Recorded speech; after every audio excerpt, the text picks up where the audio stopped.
Put your hand flat on the table for a second. Don't think about it like a hand. Think about it like evidence. 5 fingers spread out in a shape so familiar your brain barely registers it. Thumb, index, middle, ring, pinky. The same pattern you used to count as a kid. The same pattern behind base 10, gloves, piano keys, wedding rings, high fives, fingerprints, every little thing we've built around the assumption that a human hand comes in 5s. Now, imagine walking through a canyon in the American Southwest and seeing that assumption carved into stone with one extra mark, a foot, a heel, a line of toes, and then a 6th toe placed there deliberately where anyone passing by could see it. Not a doodle from a fantasy world, not a mistake in the rock, a real ancient image of a real human difference. And once you notice it, the ordinary hand on your table starts to look less like a final design and more like a question that got answered by accident. Because the mystery isn't just why some ancient people had 6 fingers or 6 toes. The deeper mystery is why almost all of us stopped at 5. The first answer is the least dramatic, but it matters. Ancient humans did not all have 6 fingers. There wasn't a lost civilization of 12-fingered people that disappeared and left us behind. What we do find is stranger than that. In a few places, especially in the ancient Southwest, extra digits show up often enough and publicly enough that they don't feel like private medical oddities. They feel like signs. One of the best places to see this is Chaco Canyon in what is now New Mexico. Around 1,000 years ago, ancestral Puebloan builders raised enormous stone great houses there, including Pueblo Bonito, a D-shaped building with hundreds of rooms, multiple stories, ceremonial spaces, imported timber, turquoise, shell, and even traces of cacao that had traveled from far to the south. This was not just a dusty settlement in the desert, it was a center of power, ceremony, movement, and memory. And on the rock wall near Pueblo Bonito, archaeologists documented petroglyphs of feet with 6 toes. That alone would be enough to make you pause. But then the bones start agreeing with the art. In a study of 96 skeletons from Pueblo Bonito, 3 showed evidence of an extra toe on the right foot. That's about 3.1%. Modern polydactyly rates are often measured at only a few to around a dozen births per 10,000, depending on the population and the type. So in a small ancient community, 3% is not background noise. 3% is someone you know. It's a child everyone notices. It's a footprint that makes people look twice. And Chaco gives the clue that changes the tone of the story. Some people with extra digits seem to have been treated with attention. One was associated with an ornate anklet. Others appear near valued goods like turquoise. We have to be careful here. A grave is not a direct translation of a person's status, and living Pueblo communities are not there to solve a mystery for outsiders. But the pattern is still hard to ignore. At Chaco, extra toes were not simply hidden. They were carved into public stone. They were remembered. In some cases, they may even have been honored. That creates the real contradiction. If an extra digit is just a defect, why display it? Why repeat 6-toed footprints in rock art across parts of the Southwest, including panels such as Newspaper Rock in Utah? Why make the unusual body visible in places tied to story, passage, and ritual? To answer that, you have to leave the canyon and go somewhere much smaller, into the developing body before birth. Before your hand had fingers, it was a little paddle of tissue growing from the side of an embryo. No knuckles, no nails, no palm lines. Just a limb bud with chemical instructions moving through it. Along the back edge of that bud is a signaling region scientists call the zone of polarizing activity. Its job is to help tell the limb which side becomes thumb and which side becomes pinky. One of the most important signals coming from that region has one of the strangest names in biology, sonic hedgehog. It sounds like a joke, but it is one of the molecules that helps build you. The developing limb is reading sonic hedgehog like a set of coordinates. How much signal? For how long? In which cells? Change those answers, and the hand can change its count. In classic chick embryo experiments, researchers moved tissue from the back edge of a developing wing bud to the front edge. The result was not a random lump.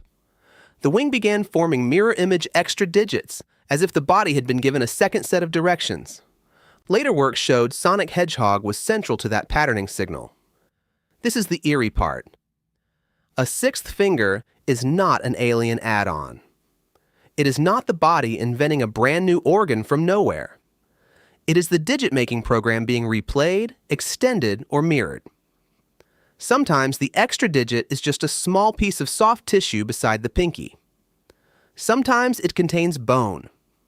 Sometimes it shares joints and tendons. Rarely it is fully formed and useful. In 2019, researchers studying people with 6 functional fingers found that the extra finger could be controlled with surprising independence.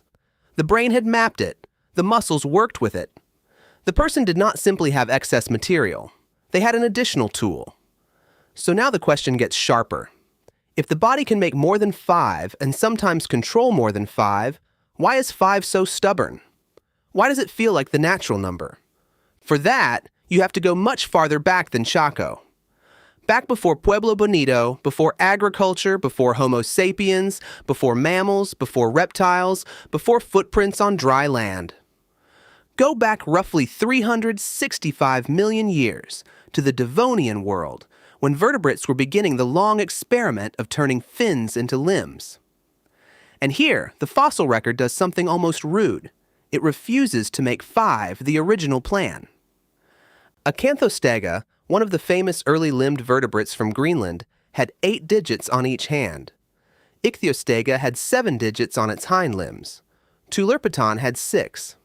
These were not failed humans. They were early branches in the history of animals with limbs, living near water, pushing, paddling, bracing, and experimenting with body plans before walking on land was fully settled. In other words, 5 fingers are not the ancient default. 5 is what survived. That changes the meaning of the 6th digit.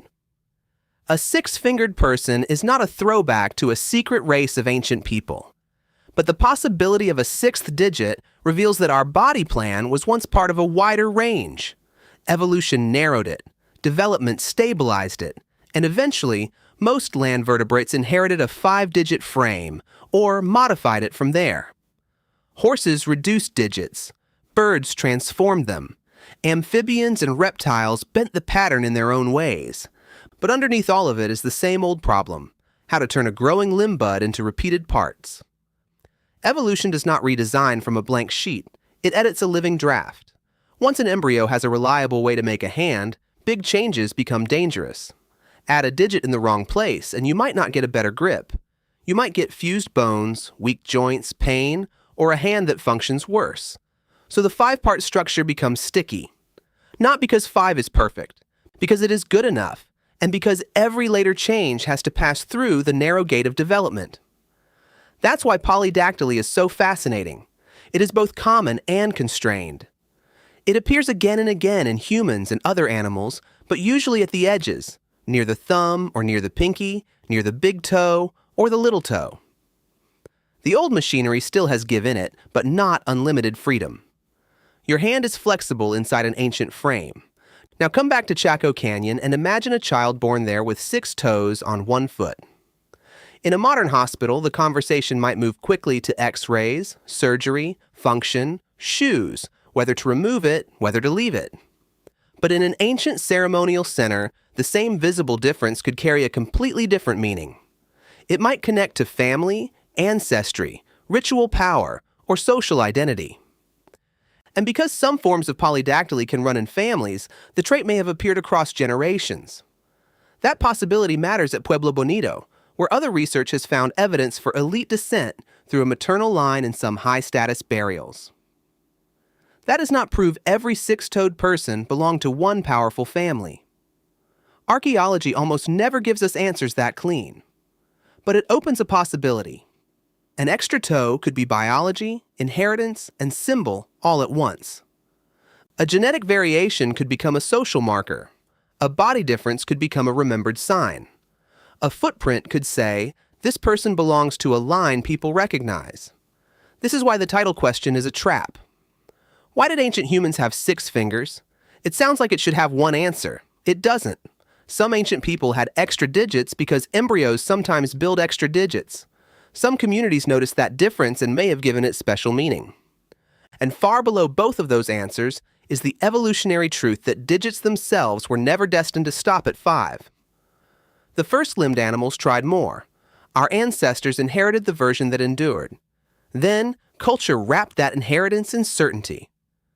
We counted on 10 fingers until 10 felt like the universe speaking. We built tools, gloves, rituals, games, keyboards, gestures, and measurements around the body we happened to have. And after a while, the accident looked like destiny. But every so often, a baby is born with one more. A rock wall shows one more. A fossil limb carries 6, 7, or 8. And the familiar hand becomes unfamiliar again. So look back at your fingers on the table. They are not the final chapter of a perfect design. They are a surviving arrangement, held in place by genes, embryos, fossils, culture, and habit. The mystery is not that some ancient people had 6 fingers or 6 toes. The mystery is that you can look at 5 and forget there was ever any other possibility.